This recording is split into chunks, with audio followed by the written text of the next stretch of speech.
السمیع العلیم من الشیطان الرجیم بسم اللہ الرحمن الرحیم لقد رضی اللہ عن المؤمنین اذ یبایعونک تحت الشجرہ صدق اللہ العظیم وصدق رسولہ النبی الکریم ان اللہ وملائکتہ یصلون علی النبی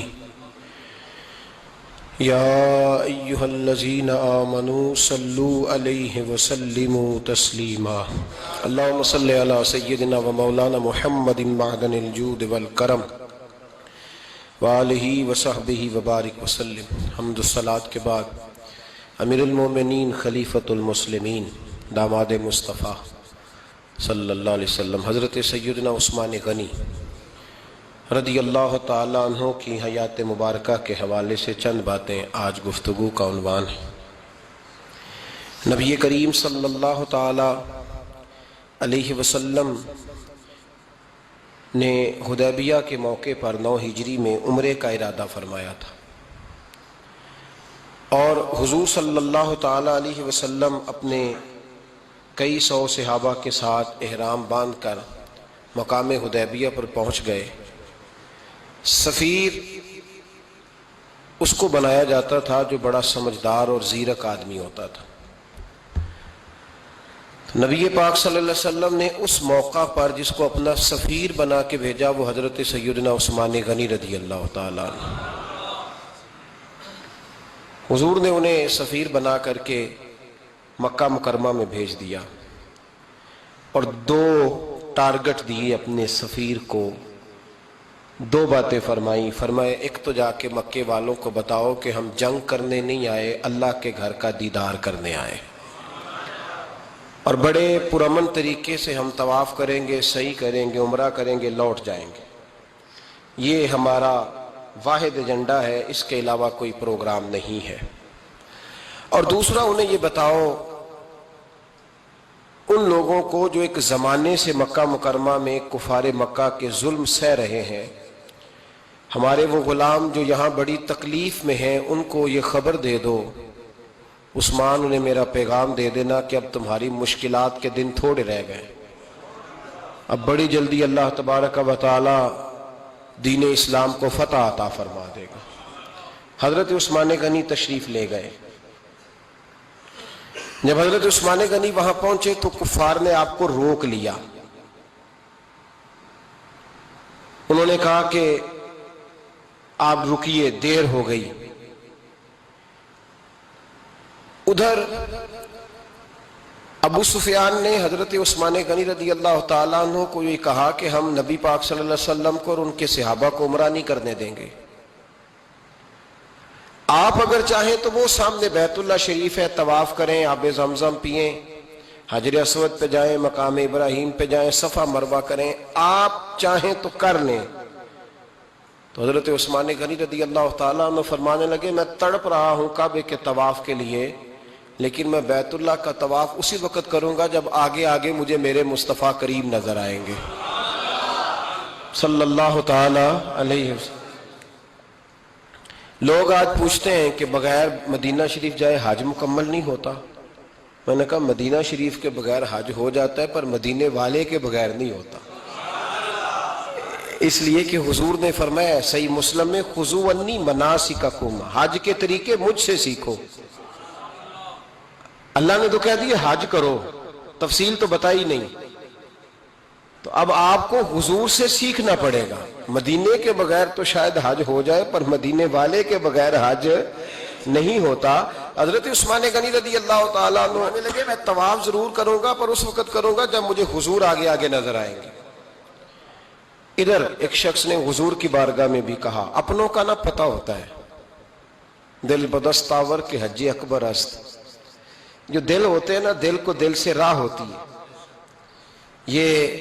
یہ کئی دفعہ جسم علیحدہ علیحدہ ہوتے ہیں پر یہ اکٹھے دھڑک رہے ہوتے ہیں، تو دل کو راہ ہوتی ہے۔ عرض کی یا رسول اللہ صلی اللہ علیہ وسلم عثمان غنی تو طواف کر رہے ہوں گے، صفا مروہ میں ہوں گے، بڑی موج ہوگی، آب زمزم کھول کے پی رہے ہوں گے۔ حضور نے سامنے والے کا چہرہ غور سے دیکھا، فرمایا عثمان کو تم زیادہ جانتے ہو کہ میں زیادہ جانتا ہوں؟ یا رسول اللہ آپ ہی زیادہ جانتے ہیں. فرمایا پھر فکر نہ کرو، عثمان میرے بغیر طواف نہیں کرے گا.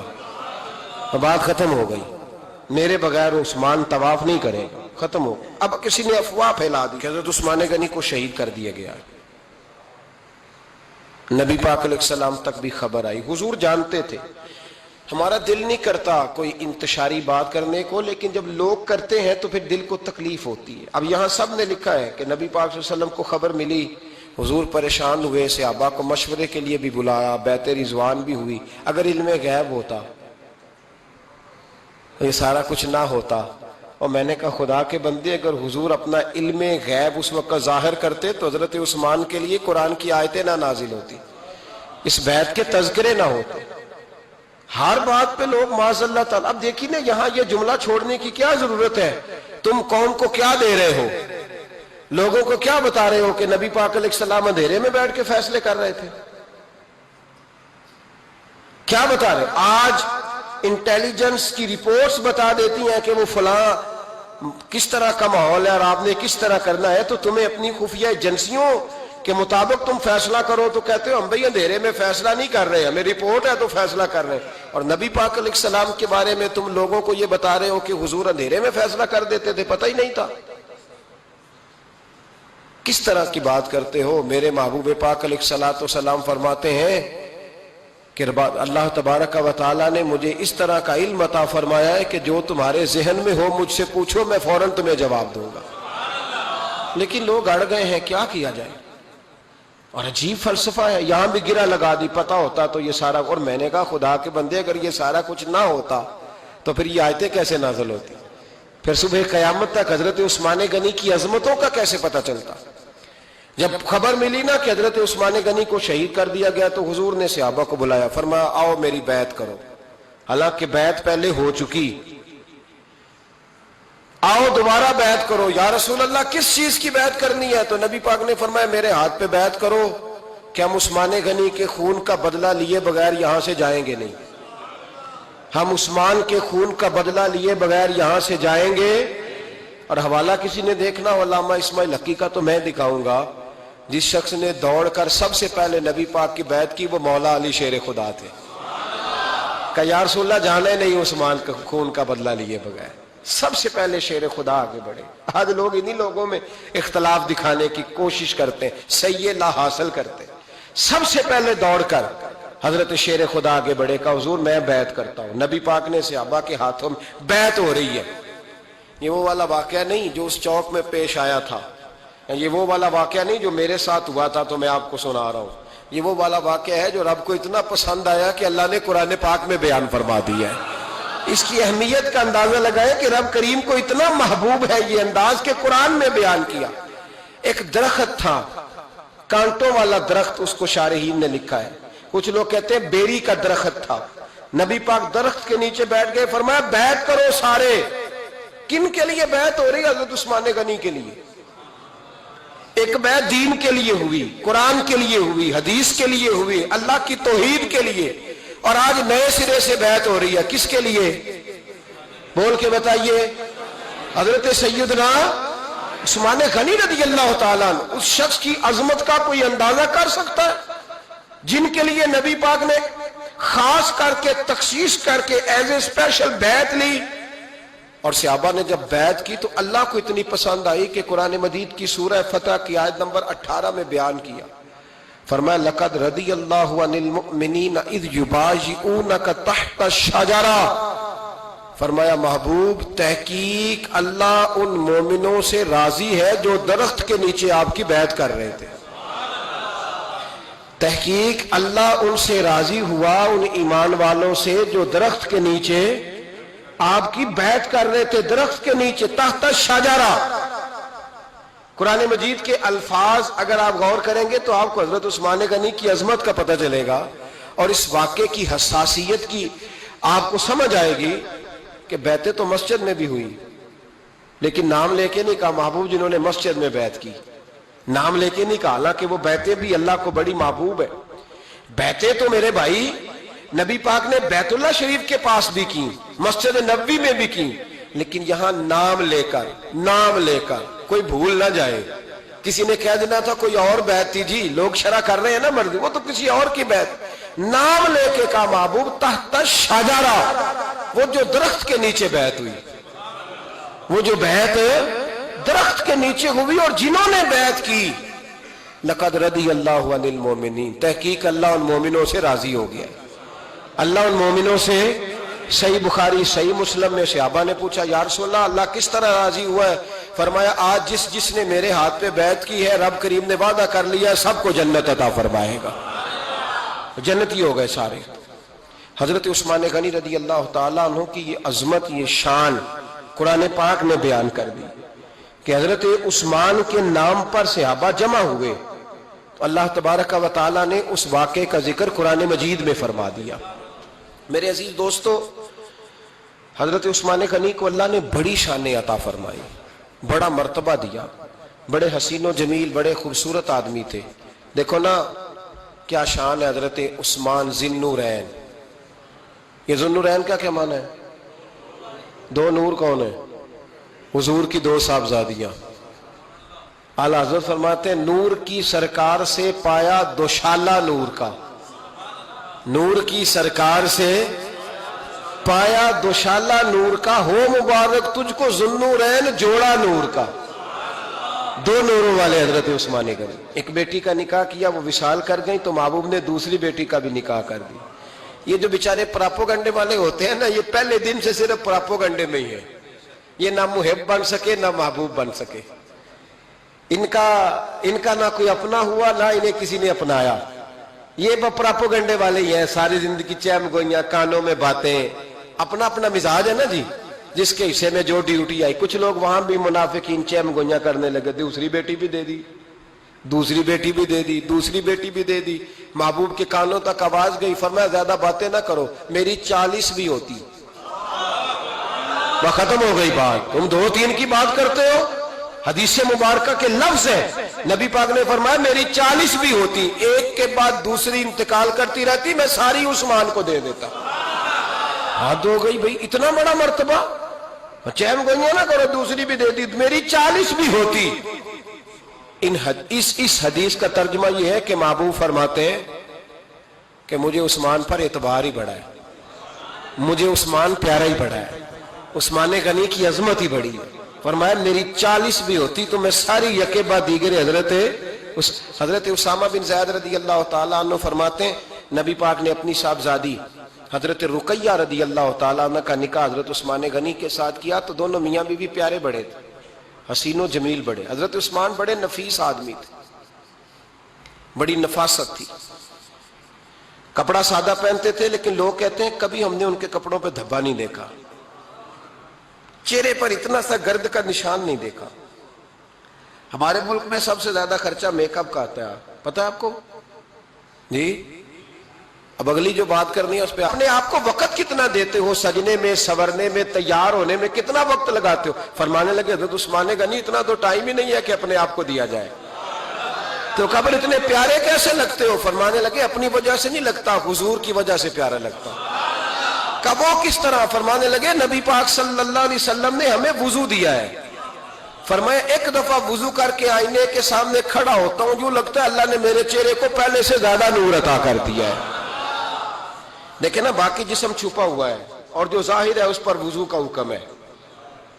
ہاتھ ظاہر ہے تو وضو کر لو، پیر پردے سے باہر ہے تو ان کو دھو لو وضو میں، چہرہ پردے سے کپڑوں سے باہر ہے تو اس کو وضو میں۔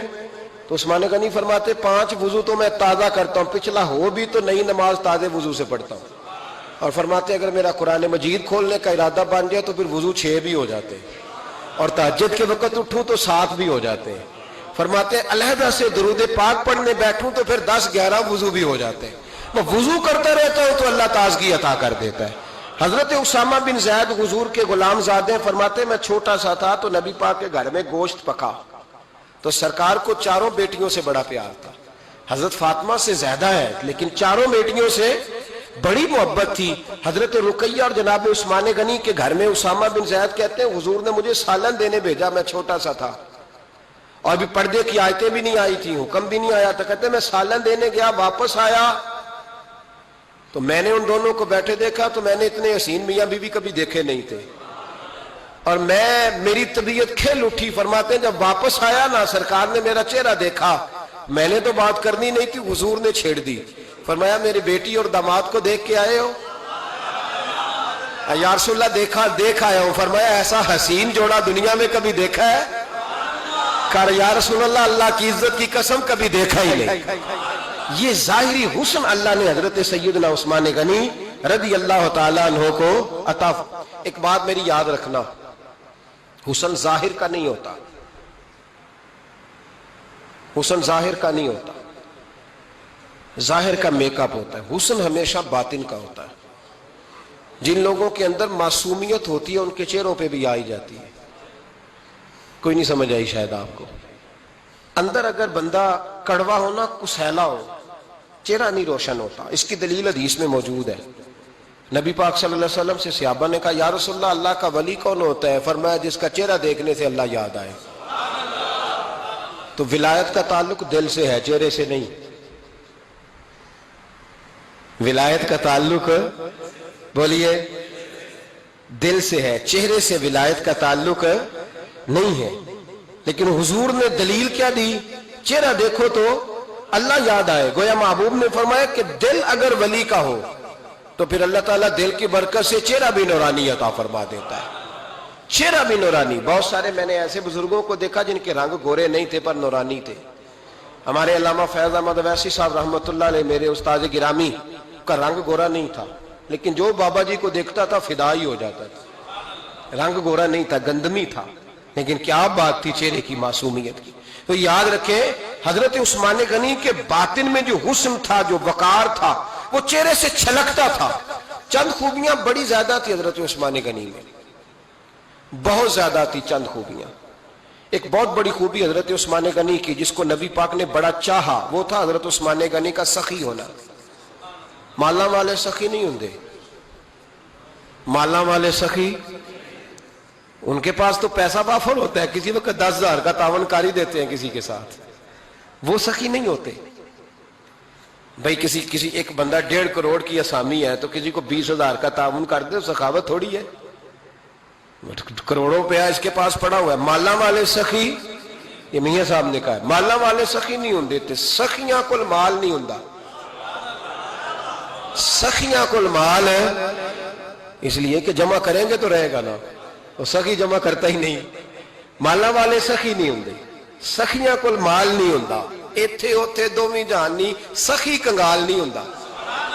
حضرت عثمان غنی رضی اللہ تعالیٰ عنہ فرماتے ہیں کہ جس دن حضور نے تبوک کے لیے جیش اسرا کے لیے اعلان کیا نا، تو حضرت عثمان غنی فرماتے ہیں کہ حضرت ابو بکر صدیق تو سارا مال لے آئے تھے، جناب عمر آدھا لے آئے تھے، مولا علی شیر خدا نے جی کھول کے دیا تھا، لیکن 800 گھوڑے بما پالان کی ضرورت تھی، یعنی 800 فوجیوں کا خرچہ۔ اپنے لفظوں میں بات کر رہا ہوں، فوجی کا خرچہ کیا ہوتا تھا کہ فوجی کا گھوڑا بھی چاہیے، گھوڑے کے ساتھ کجاوا بھی چاہیے، تلوار بھی چاہیے، نیزہ بھی چاہیے، تیر بھی چاہیے، لوہے کی جیکٹ بھی چاہیے۔ حضرت عثمان غنی کہتے ہیں نبی پاک نے اعلان کرنا شروع کیا، ایک دفعہ اعلان کیا تو میں نے کہا حضور 200 فوجی کا خرچہ میرا۔ تو نبی پاک نے دوسری دفعہ اعلان کیا تو کوئی اٹھا ہی نہیں، جنہوں نے دینا تھا وہ تو سارا کچھ پہلے ہی دے چکے تھے، کوئی اٹھا نہیں۔ کہتے مجھے بڑا عجیب لگا کہ میرے مصطفیٰ اعلان کریں۔ حضرت عثمان غنی فرماتے ہیں، شاہ ولی اللہ صاحب نے ازالت الخفا میں لکھا ہے کہ یوں پکڑ کے کہتے ہیں میں نے اپنا نا گریبان پکڑ لیا، عثمان تیرے نبی کو اعلان کرنا پڑ رہا ہے؟ کہتے 1000 فوجی کا خرچہ چاہیے تھا، 1000 کا۔ عثمان کہتے تیسری دفعہ حضور نے اعلان کیا تو کہا یا رسول اللہ 200 اور ڈال لے۔ سنو سخی کس کو کہتے ہیں؟ حضرت عثمان غنی رضی اللہ تعالیٰ عنہ فرماتے ہیں میرے پاس کل خرچہ میرے پاس 800 فوجیوں کا تھا، میں سارا کچھ بھی گھر سے لے آؤں تو 1000 میں پھر بھی پورا نہیں کر سکتا تھا، لیکن جب نبی پاک نے چوتھی دفعہ کہا نا کہ اٹھو بھائی ابھی خرچہ چاہیے، عثمان کہتے ہیں مجھے لگتا تھا میرے گریبان پھٹ جائے گا، یار میرے محبوب کو اعلان کرنا پڑ رہا ہے۔ عثمان غنی فرماتے میں اٹھ کے کھڑا ہوا، میں نے کہا حضور اب آپ نے اعلان نہیں کرنا، آپ 1000 ہی میرے کھاتے میں ڈال دیں، میں سب کا بندوبست کرا دوں گا۔ فرماتے میں نے 200 فوجی کا خرچہ پکڑ دکڑ کے پورا کیا، 200 کا خرچہ غریب اصل میں اللہ سے تجارت نہیں کرتا اس لیے امیر نہیں ہوتا. غریب اللہ سے تجارت کرے نا, اللہ سے, اس کے رستے میں 200 دے کے 70 گنا کی امید رکھے یہاں بھی وہاں بھی, پھر امیر ہو جائے. یہ تجارت نہیں کرتا, یہ کہتا ہے اللہ کے رستے میں امیر خرچ کریں گے, میری نہیں ڈیوٹی. حضرت عثمان غنی کہتے میرے پاس 800 کا بندوبست تھا, میں نے 1000 کا دیا. حضور تشریف لے گئے, فرماتے ہیں جہاد سے جب واپسی ہوئی نا, ایک ایسا سودا تھا جس میں سے مجھے نفع کی امید ہی نہیں تھی, پر اللہ نے مجھے 11 گنا نفع عطا فرمایا. مالا والے سخی نہیں ہوندے, سخیاں کل مال. دیکھیں نا جنت البقیع, وہ والا قبرستان جس میں کوئی دفن ہو جائے تو نبی پاک کی سفارش کا حقدار ہو گیا. وہ والا قبرستان جس کا نام ہی جنت ہے. وہاں نا ایک یہودی اپنے جانور باندھا کرتا تھا, تو سرکار ایک دن اس طرف گئے تو واپس آئے. حضرت عثمان غنی قریب کھڑے تھے. نبی کریم صلی اللہ تعالی علیہ وسلم نے فرمایا عثمان اس جگہ کی طرف ذرا چکر لگانا, جگہ بڑی اچھی ہے. عثمان غنی گئے, جگہ خرید کے واپس آ گئے. حضور نے فرمایا ہوا ہے؟ عرض کی حضور خرید آیا ہوں. فرمایا میں نے تو چکر لگانے کا کہا تھا. کہا یا رسول اللہ آپ نے یہ بھی تو فرمایا تھا جگہ بڑی اچھی ہے. تو جس کو آپ نے اچھا کہہ دیا یہودی کے پاس تو نہیں نہ رہنی چاہیے, تو میں نے خرید دی. شرم نہیں آتی لوگوں کو. حضرت عثمان کے بارے میں بات کرتے ہیں, جس قبرستان میں سیدہ پاک بی بی صاحبہ حضرت فاطمہ الزہرا آرام کر رہی ہے, وہ زمین حضرت عثمان نے تحفہ دی ہے. حیا نہیں آتی بات کرتے, شرم نہیں آتی. یہ صدقہ سیدہ فاطمہ کا ہی ہے, انہی کے لیے اللہ نے تحفہ دیا, پر اس کے پیسے حضرت عثمان غنی نے ادا کیے. پھر اس قبرستان میں سیدہ پاک نے آرام کیا, پھر اسی قبرستان میں عثمان ابن مسعود نے آرام کیا, پھر اسی قبرستان میں حضرت حلیمہ سعدیہ لیٹی ہوئی ہے, اسی قبرستان کے اندر نبی پاک کی زوجہ سیدہ عائشہ آرام کرتی ہے, پھر اسی زمین پر میرے محبوب کے پیارے نواسے امام حسن آرام فرمائے. حضرت عثمان غنی رضی اللہ تعالیٰ عنہ کے بارے میں بات کرتے تیری زبان نہیں کانپتی؟ ان کو بات کرتا ہے جن کے تحفے اہل بیت نبوت نے قبول فرمائے اور وہاں آرام کرنا انہوں نے پسند کیا, اتنا بڑا جرت بند ہو گیا تو. حضرت سیدنا عثمان غنی رضی اللہ تعالیٰ عنہ سخاوت کی تو کمال کر دیا حضرت عثمان غنی, اور پھر ضرورت سے زیادہ پیسے دے کے. وہ کنویں کی بات بڑی معروف ہے, میں نے بس اشارہ کرنا ہے. نبی پاک نے بھی اعلان کیا تو بڑا ہی اعلان کر دیا. فرمایا وہ میٹھے پانی کا کنواں ہے, قبضہ یہودی کا ہے. جو بندہ خرید کر وقف کرے گا نا اسے کیا ملے گا؟ تو حضور نے فرمایا میری جیب میں جنت کی ٹکٹ ہے, میں اسے جنت دے دینی. یہ ہے عرض جنت, یہ طیبہ کی زمین ہے, جنت بھی یہی, مال کے جنت بھی یہی ہے, جنت لے لے مجھ سے, لے لے. حضرت عثمان غنی گئے, اس کو کہا بھائی کنواں میرے ہاتھ بیچ دے. کنویں کی قیمت تھی 500-700 دینار. تو حضرت عثمان 500-600 دینار کل کنویں کی قیمت تھی. جناب عثمان غنی گئے, یہودی کو پتا تھا کہ یہ خریدنا چاہتے ہیں. فرمایا یار یہ کنواں بیچ دو. کہنے لگا نہیں بیچنا. فرمایا قیمت منہ مانگی. کہنے لگا قیمت میری مرضی کی. کہا تمہاری مرضی کی, اپنی اپنی اوقات ہوتی ہے نا قیمت لگانے کی, تمہاری مرضی کی. کہنے لگا میری شرط ہے میں ایک دن کے لیے کنواں دوں گا, ایک دن میں ایک دن آپ. فرمایا یہ بھی منظور ہے. کتنے پیسے؟ اس نے کہا میں 3000 دینار لوں گا, 500-600 کا ہے. حضرت عثمان غنی فرمانے لگے تو نے اپنی اوقات کے مطابق 3000 مانگا ہے, میں 40,000 لے کے آیا تھا. اپنی اوقات کے مطابق مانگا, 40,000 دینار میری جیب میں. یہودی کہنے لگا عثمان تو تاجر ہے, اور عام تاجر نہیں عالمی سطح کا تاجر ہے, لوگ تیری تجارت کی مثالیں عرب میں دیتے ہیں, پر 500-600 کا کنواں 40,000. فرمانے لگے مسئلہ کنویں کا نہیں, مسئلہ مصطفیٰ کے فرمان کا ہے. وہ جو حضور کا فرمان پورا کرنا ہے نا اس کے لیے 40,000 تھوڑے ہیں, میرے پاس تھے ہی اتنے جو لے کے آیا ہوں. حضرت عثمان نے پیسے چکائے, اس نے کہا ایک دن پانی ملے گا. فرمایا منظور ہے. وہ ایک دن بیچا کرتا تھا پانی. حضرت عثمان نے اعلان کر دیا جو میرا دن ہے نا فری پیو, اپنے بھی پیو, بیگانے کا اعلان کوئی نہیں کرنا, میرا کوئی پروگرام نہیں. لیکن آپ مطلب ہلکا ہلکا ایسے ایسے دیکھیں گے, سوچیں گے, غور کریں گے. او بھائی پیسہ بھی بانٹنے سے, چلو بولو تو صحیح نا, اس پر بھی آپ حامی تو بھرے نا, سچی بات کر تو لینی چاہیے نا. چلے عمر آپ 2 سال کے بعد کر لینا, 6 سال کے بعد کر لینا, پر ہاں نہ تو صحیح کرے نا. پیسہ بھی ہمیشہ بانٹنے سے